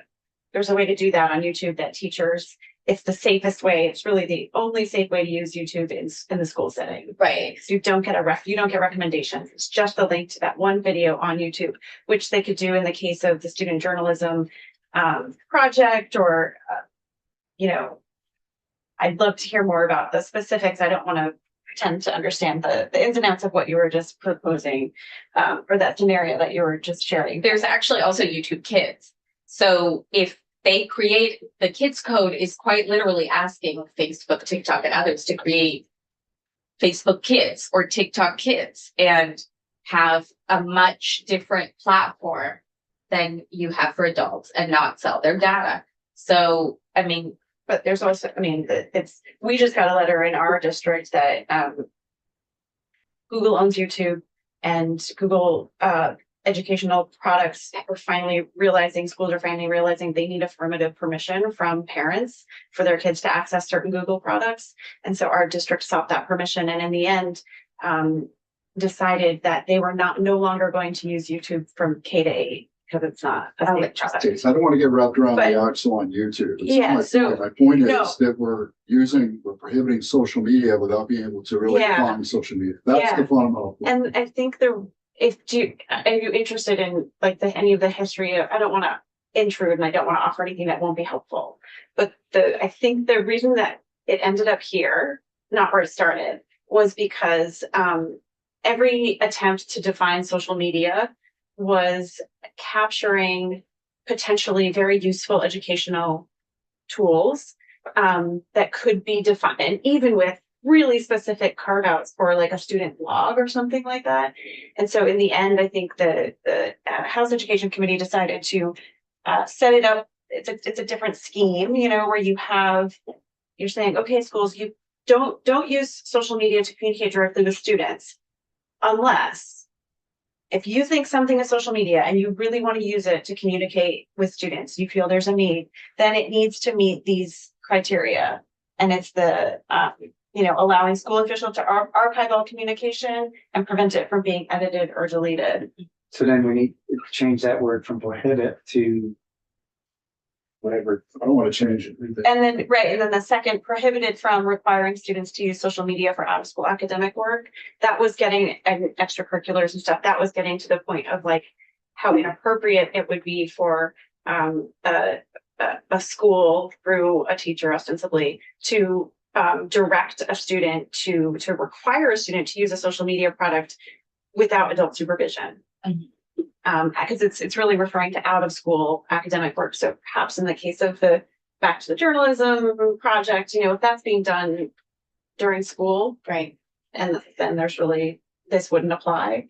If it is an extracurricular club, there's a chance that the school would have to provide an alternative to YouTube, whether it's, Google Drive, Yeah. like it's not the Right. same. Dropbox. So, yeah. Just a thought that may make no sense, but on page 5, line 16, where it starts with school districts shall be prohibited from. What is it possible to make sense to preface that with, unless specifically accepted via a model policy developed by AOE, school districts and supervisory units shall be prohibited from. It gives then the agency the ability of things emerge that we are not thinking of. Well, they could say guidance instead of model policy. A model policy feels really loaded that like you have to keep it tight and up to date.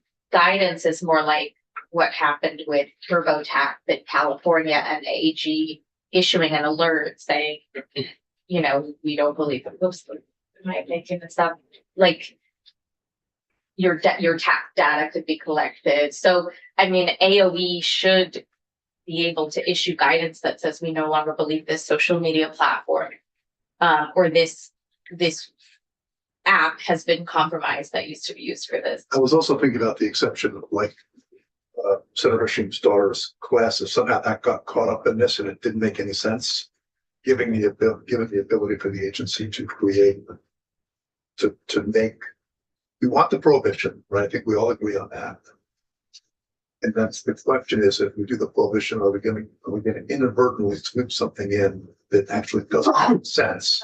And I was trying to think of a way to give the agency the ability to, we're not saying they have to develop any policies, but they can to the extent that something gets swept in, it is not making any sense to fix that.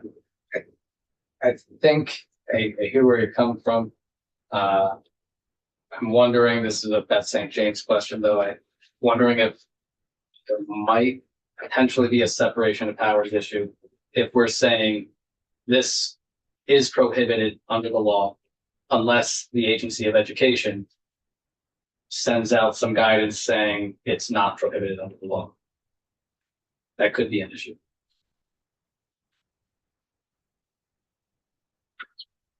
Definitely. So I'd like to see, we're gonna set policy. We're gonna tell AOE what we want them to do. I want them to report back to us. When they do. So that we know that they meant to mind. Is that achievable? Well, where are you're thinking about the model policy? Yes. Do you want to see the model policy? But, because I don't think there's anywhere in that bill that they're required to report back. No, we would know. We'll get the model. We will see the model policy. Okay, so it's implied Because we that can, we will. Yeah. I don't remember where it's from. have to show that in this committee. So does what I suggested, putting that point aside, is that something that makes sense that we give the agency the ability, if they see that the policy is having unintended consequences, to allow them to figure out things? I would. If it's having unintended consequences of coming back here, in the interim, while we're getting information on how it's being implemented in this new frontier, I would give AOE the charge to provide guidance to districts, which they're already supposed to be doing. So I feel like between AOE and the V's, they'll be having lots of these conversations without us trying to, and I just think we'd be setting AOE up for like such an impossible task to do this in advance of us hearing how it. That's not what I'm suggesting. I'm always. But I don't, if we say model policy, then we're asking them to do the whole policy, not guidance.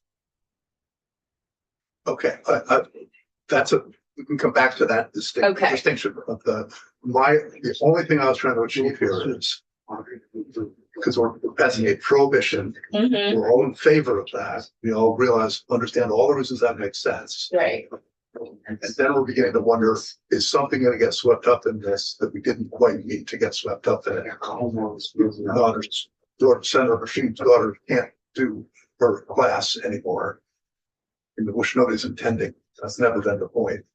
So just make sure that the agency has the ability to fix this despite a specific situation, despite the prohibition. So we could say, using your thinking, unless specifically accepted via guidance by the agency. Like the agency can provide guidance. Well, that's why I put model. So there's no enforcement mechanism that requires that the state act in a proactive way, No. Which is fine.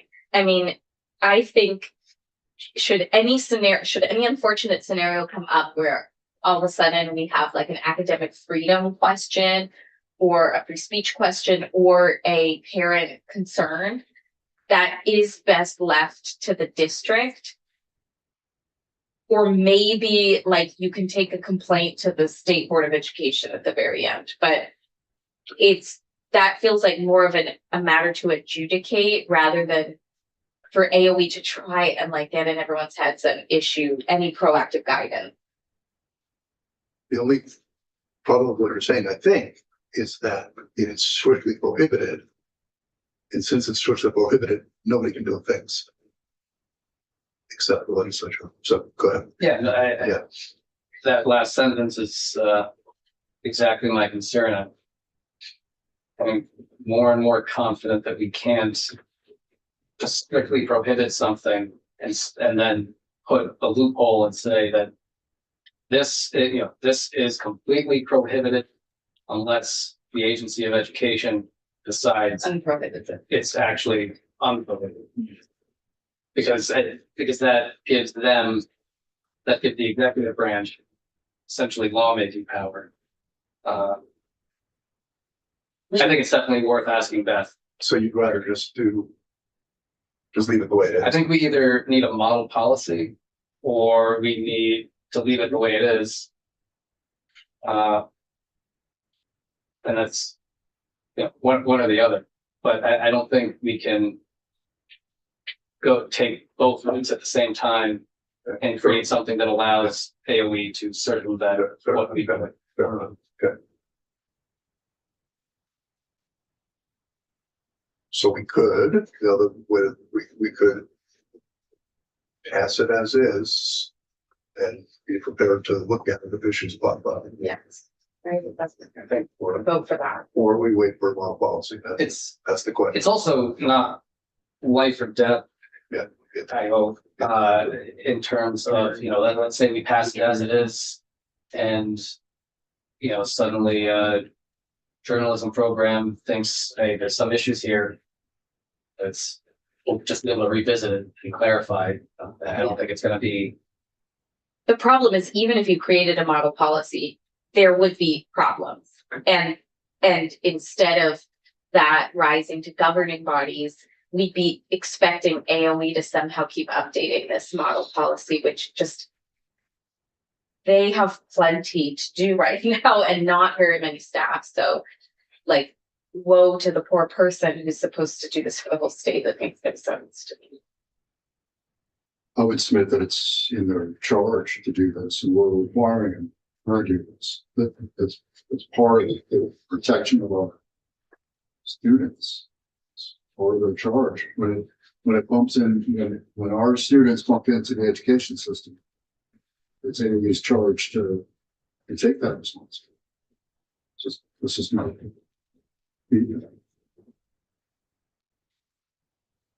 I think it's part of our charge too, to decide whether or not it is in the best interest of the policy and the students to try and define social media.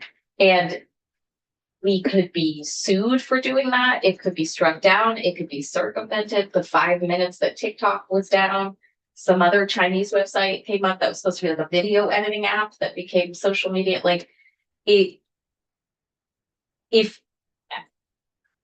we have tried to define the coding behind the design functions that draw kids in and cause them harm, but we had to be very careful in doing that, because you have to attack the code as a product, not the platform as speech. So we could spend a lot of time on the kids code, which I would love, but having spent the better part of a year on it, we needed to define the platforms that harm kids. And we could easily draw that into this bill. But I think people have enough to draw from that they will know it when they see it as it continually evolves. And it is not a best practice educationally anyway to not be using something that your superintendent and your school board have sanctioned or paid for as a communications channel, because that is probably more secure and other adults can't get into it and can't hack it. There's no good reason, besides for a very specific academic purpose that someone's thought through, that they shouldn't be using a secure communication channel that is negotiated in some way with their parents. Do we have any other states that have done a social media stuff? There's a model legislation that's been introduced in several states. You'd be the first to pass it. We're among the first to work on kids code, in the top 10 states that are. Okay, so let's make a decision. We, since the decision is either we put the prohibition in effect July 1 on social media, right? Am I right about that? That section takes effect. Yeah. July 1. Or we delay it a year in order for the board for AOE to develop policy consistent with what is happening with the cell phone portion of this. Right, that's the question.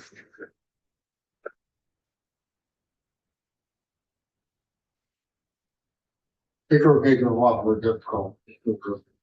Let's just take it as it's written.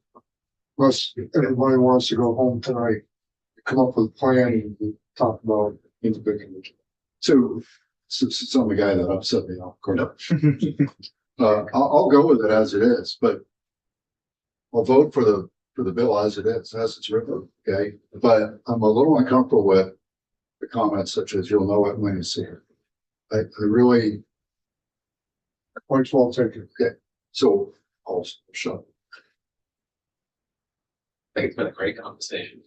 But I would like to, The process. would like to bring up another 40,000 foot view issue with the bill. The findings, although they hit their intent, you know, they clearly outline. I found a couple of them kind of, you know, not really germane. So just as an example, page 3, line 3, paragraph 8. Doesn't really matter how many states pass laws have had, a little strict. So that kind of stuff just doesn't really matter. We're focused on Vermont, focused on our experience. I found several of the findings just kind of, you know, like one school in Lamoille South Supervisory Union that had a certain, you know, positive experience with the cell phone ban in regards to hazing. I get it, but it's just kind of the findings are all kind of, you know, there's a couple of them that are a bit alarmist, and there's a couple that really aren't really that germane. Could we cut this? Yeah. I'm gonna make a proposal to cut this conversation short and say, I would be fine with you taking any findings out. Findings don't matter. Right, it's a non. Fine. The spirit of the late Senator The Stevens. intent, Yeah, exactly. I always oppose that. the intent was served as part of the. Yeah, I'm sure someone worked very hard on them and Well, yay, sorry. And this is our bill, it's not their bill. so let's, I actually, the one from one school district is almost raises to the level of being anecdotal. It isn't. Right? So We don't know. I would the cut all of, quality. I would cut all of them. We could put the one, when we did kids code, we put the one graph on the floor that showed how much depression, suicide, and, you know, other, harms rose since the advent of social media advertising. I don't need findings. Nobody needs findings for this. I would just say, we want to be a little nice.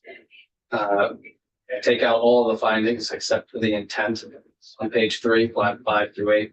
you know, Oh, we had this conversation. Findings and intent are different. Intent isn't, I think, I get intent. but Yeah. Findings, okay, Yeah, so I consider that done. I'll agree. you're invoking Senator Sears' memory because you could not bring him a bill with findings in it. He would like to say. Okay, so I'm gonna talk to Beth Complicate. about getting rid of the findings. What about the date rather than doing as we had testimony saying that even if it should be implemented as soon as, you know, as soon as possible, rather than the 26-27 year school year. Right. I think didn't we end up getting enough testimony that nobody wants to introduce it in the middle of the year? Yeah, No. no, she actually just said Oh, Liz. And I don't think anybody no one said like, please do this in September for any reason. That didn't come up. Nobody needed it to happen at the beginning of the year. That was her opinion. I think Seth is right.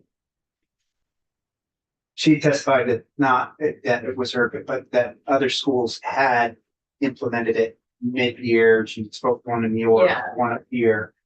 Yeah, I To don't me- think it was her opinion, but I think the testimony was. that was testimony yesterday from somewhere, Oh, maybe I would. but it wasn't the only testimony, No. so. Angela, I get it, what it's been that makes me ask that question is how compelling listening to some of the testimony is and what it's gonna do for our children.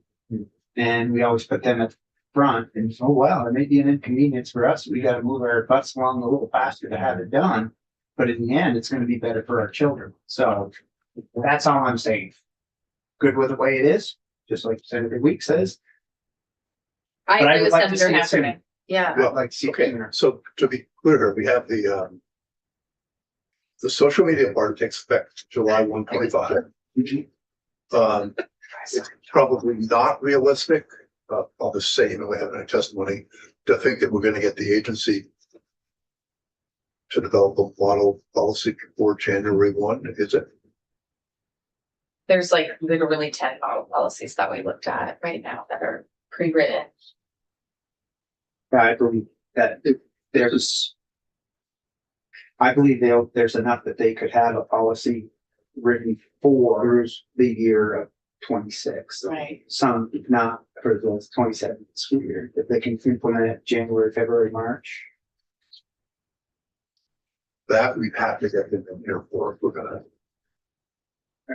I just from all the testimony we heard, this You're is, talking school year 26. yeah, in, That's too high.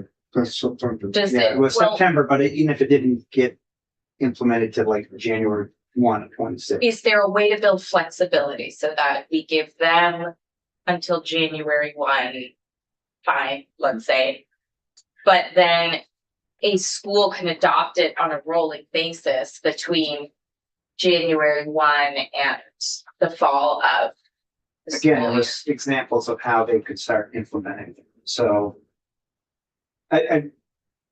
it's my belief that this is such good, compelling testimony that, and we put it off 2 years, you might have understood. Well, so we have on or before January 1, 26, agency shall develop model policy.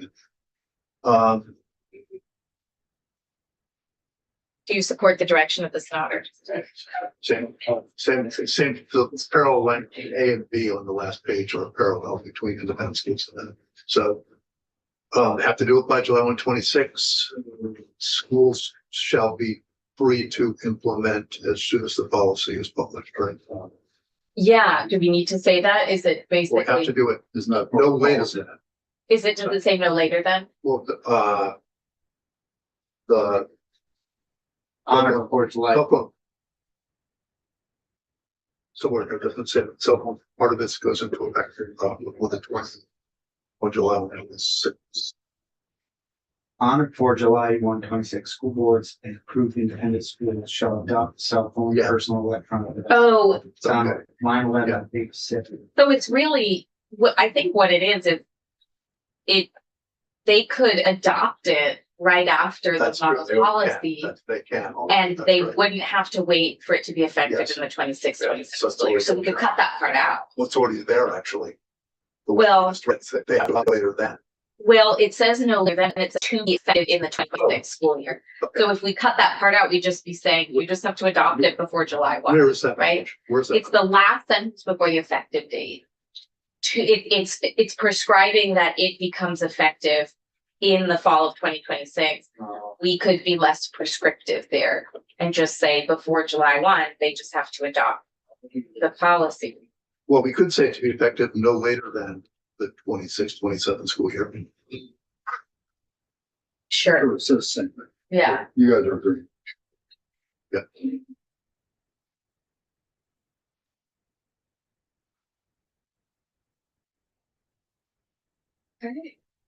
Okay. So we'll hopefully be in a position to just meet quickly tomorrow and go over the sound. And I don't have anything else for us to be doing, by the way. Oh, I guess I stood up assuming that. No, I meant Oh, period, yeah. After this is it. after this, yeah. Whoops. We can all go sit in finance. We There's might probably want no room. to, instead we have any time at all, we might want to just be thinking about some testimony that we might want to be taking just to set up something for next year. Not sure what that is. I may have one. The hanging chad for me is the Essex County pre-K folks. The people in Essex County who can't get access to childcare dollars. Okay, I have language. Just different topics. We're being criticized for not addressing any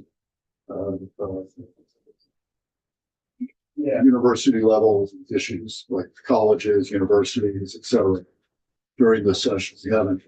We really, except for a couple of overviews from chancellors and stuff, we haven't addressed anyway, this, my point is, we're looking for things that, there might be some topics out there that we should address, that we haven't addressed. We want to get ourselves more educated on. More educated in preparation for January. Also, CTE keeps popping up as, how come you're not? That's embedded in fourth. And to make sure that is as a task for next year.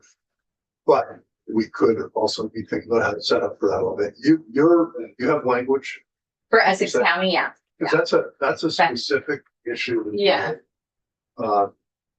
And this is exactly what I'm talking about, the higher end stuff. Right, right. This is This- what you're thinking about. Do you mean mine is too specific? No, Oh, it's No. specific. maybe Good. we ought to. Yeah. Let you. Because it, instead of saying, please AOE, like, could you think about Essex County, it just directs them Maybe we to, should take some testimony. yeah, there are 3 people that would be willing to testify, Building Bright Futures, Let's Grow Kids and Sharon. This is specific, yeah. We I think I sent Will Right. that email with Sharon's contact information. And when we, okay, It set something in motion that would take a year anyway, so it'd be nice to do it now. let's get some testimony in. If we're thinking about a higher ed, what are we thinking about? What's the? Well, I'll give you, testimony we're looking yeah, for? I'll give you a good example, Terry. So, BTSU, still the Vermont State, BTS, yeah, you said B. you know, there's still a feeling from our constituents that, Castleton is carrying the system. What's the plan for the other 3, plans, the other 3 facilities, the other 3 institutions? And frankly, this 3rd year now, not really hearing much plan about what to do with the other, the other 3 campuses don't necessarily have a coagulated vision. What they should be doing, how they're, do they need to morph, do they need, anyway, that, How do we get at that? I think we could sleep on it, Yeah, you know, but think about how we get at that. Because I think you're very serious. So we should try to figure out how to get at it. Well, that goes back to the strategic plan that we haven't seen exactly. Okay. So let's say, keep telling us they're gonna. Okay,